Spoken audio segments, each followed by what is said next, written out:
Greetings, mind crafters, and welcome to another thrilling discussion today. My name is Kimberly Quinn, and I am your hostess with the mostest. I am so excited to have this talk.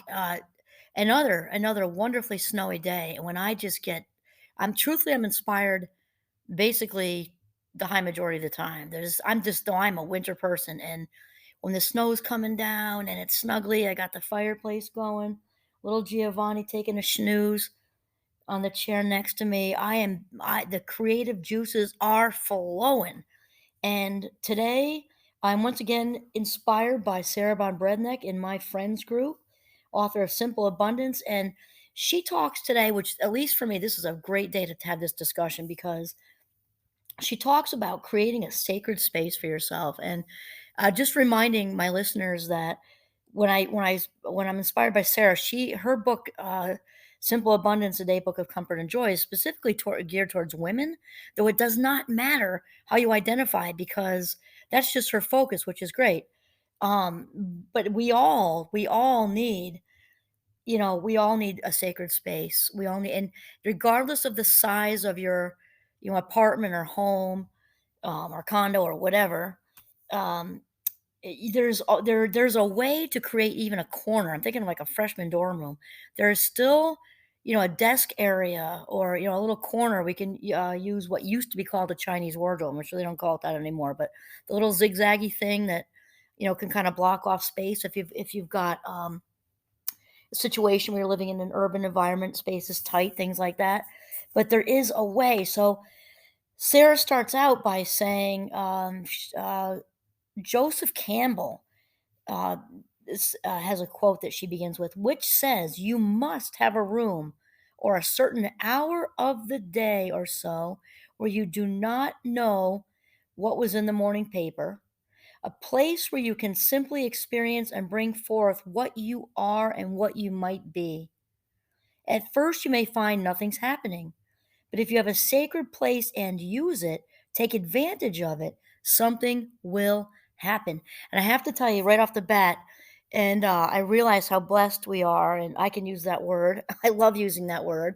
You have to be so careful these days, but I guess it's my podcast, and I can use the word blessed if I want to. So there you go.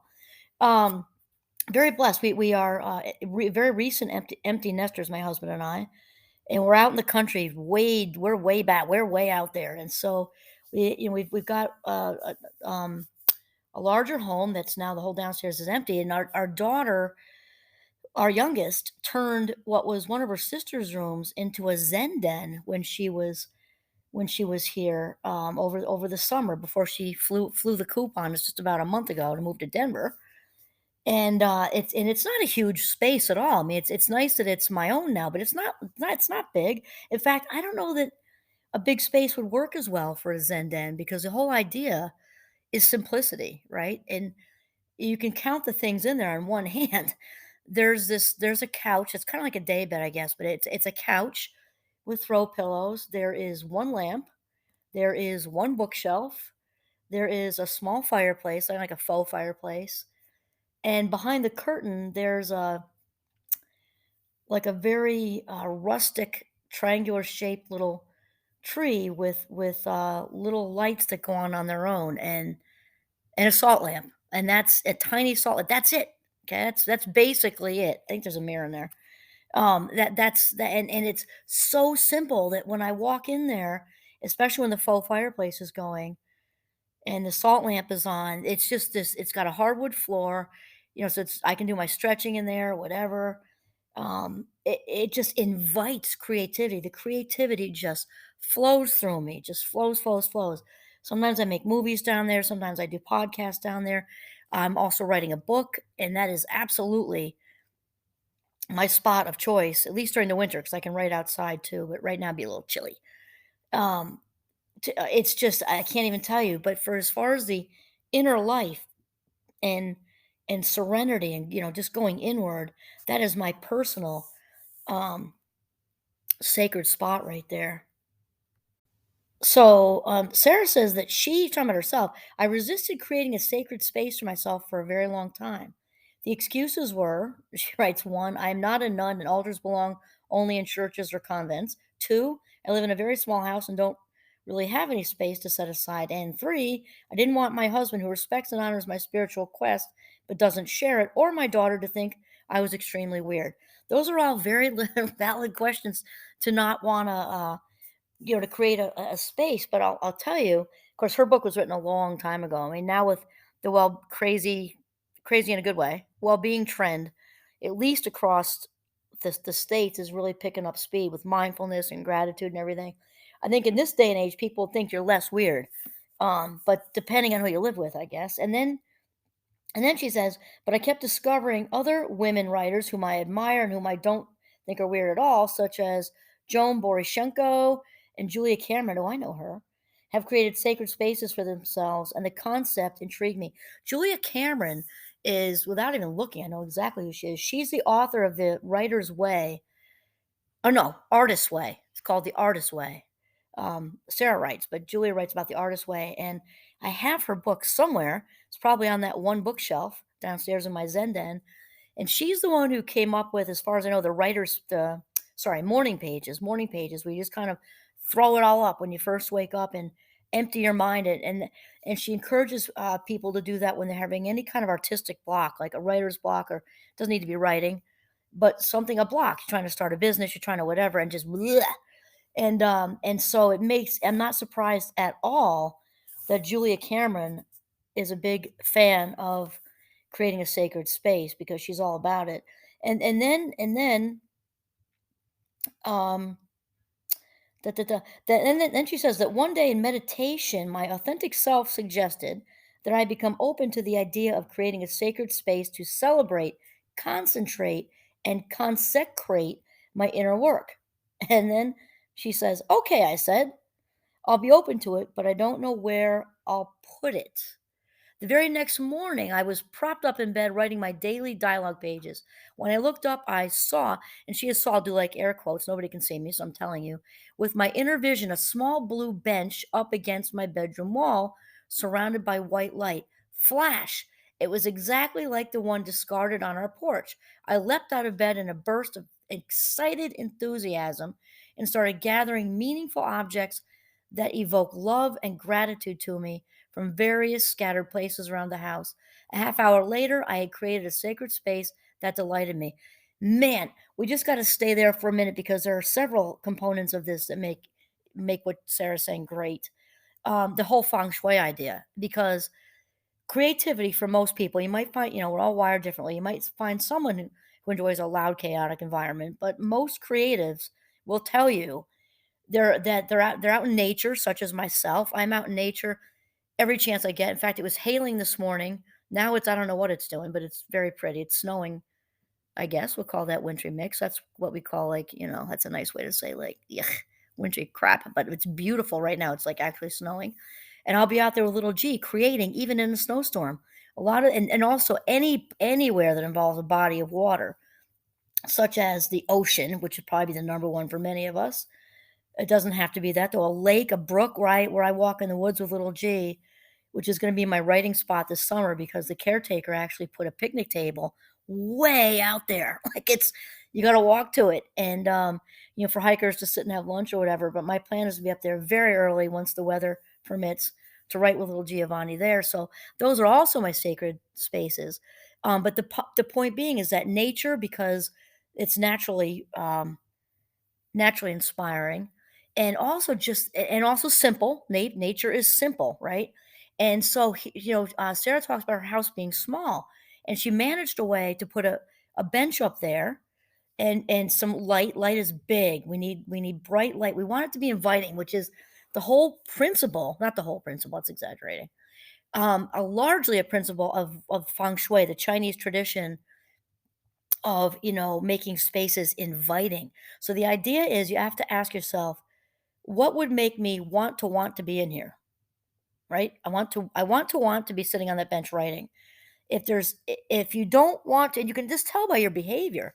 Currently, it was interesting. I was doing another episode a little while ago, saying this was exactly where I was, and that was the truth. And it's also, this one is exactly where I am again. And I'm a thrower. My husband's a like ratatouille, a pack rat, and which I can't stand. So I have to get rid of stuff when, he's not looking sometimes. But I would never throw anything away that was important to him. I'm talking about aged calendars and things that you just don't need anymore. That's like very obvious. But anyway, currently our bedroom is hurting my head.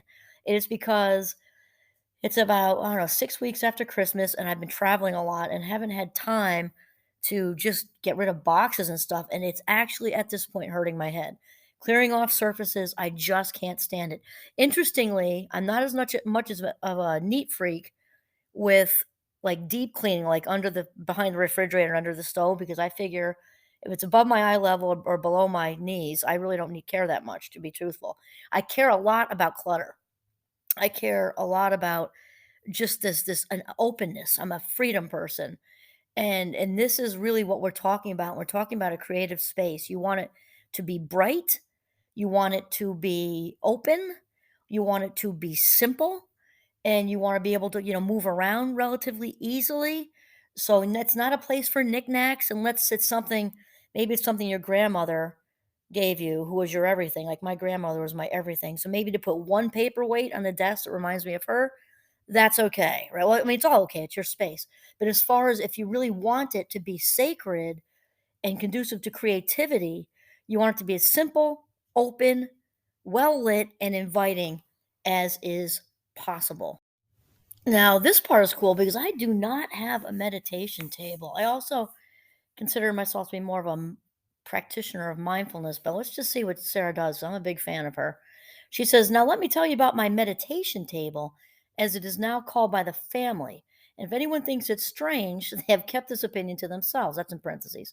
The dark blue enamel bench is only 18 inches long and 8 inches deep and is against my blue bedroom wall.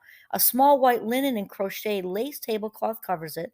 On the table, I have a large golden pillar candle sitting in the center, a beautiful Victorian lithograph of an angel representing the guidance of my guardian angel, a print of the Madonna and Child in an oval gold frame representing the male and female natures of divinity, a small gold frame mirror for my authentic self meditation, pictures of my family and pets, a small blue and white china vase, a wedding present for fresh flowers, rose quartz crystals representing the natural world, a rose patterned incense holder, and a small bowl of rose and jasmine potpourri. Hanging above the table at my eye level, whenever I kneel or sit, is a beautiful print in a gold frame by the artist Michael Podesta that represents the essence is simple abundance. The table is only about 2 feet away from the foot of my bed, so that the bed supports my back comfortably when I sit and meditate. This encourages me to meditate more often. Wow. So I just got done saying about, keep it simple. But I think this is a little different because that's a separate meditation table. Do what you like. I personally am a less is more person. However, there's some good things about Sarah sort of designating a meditation table, which I think is great because she has a lot of meaningful things. So if that, I guess it's whatever works for you. I'm definitely a less is more person. But the meaning, if it brings you meaning, and she talked about encouraging her to meditate more often, that's all good stuff. So whatever makes it things easier to go inward, then I would say, do your thing.